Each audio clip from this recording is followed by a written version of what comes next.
మనకు అనిపిస్తుందేమో ఆధునిక వైద్యం పాశ్చాత్య దేశాల్లోనే మొదలైందని. కాని నిజమేంటంటే వైద్య విజ్ఞానానికి విత్తనం వేసింది మన భారతదేశమే. ఆరోగ్య శాస్త్రం అంటే కేవలం ఔషధాలు కాదు, అది శస్త్రచికిత్స నుంచి వ్యాధి నిరోధకత వరకు విస్తరించింది. క్రీస్తుపూర్వం 6వ శతాబ్దంలో సుశ్రుత చేసిన శస్త్రచికిత్సలు నేటి సర్జరీకి ఆధారం. సుశ్రుత సంహితలో 300కి పైగా ఆపరేషన్లు, 120 సర్జికల్ ఇన్స్ట్రుమెంట్స్ వివరాలు ఉన్నాయి.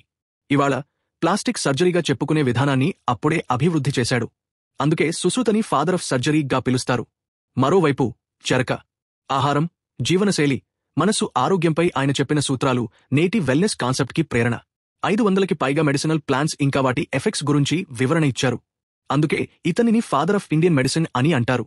అంతేకాదు, బ్రిటిష్ రికార్డుల ప్రకారం 18వ శతాబ్దంలోనే మన భారతీయులు స్మాల్పాక్స్ వ్యాక్సిన్ లాంటి పద్ధతిని ఉపయోగించేవారు ఎడ్వర్డ్ జెన్నర్ కన్నా ముందే. అలాగే తక్షశిల, నాళంద వంటి విశ్వవిద్యాలయాల్లో అప్పుడు నుంచే వైద్య శిక్షణ ఆసుపత్రులు ఉండేవి.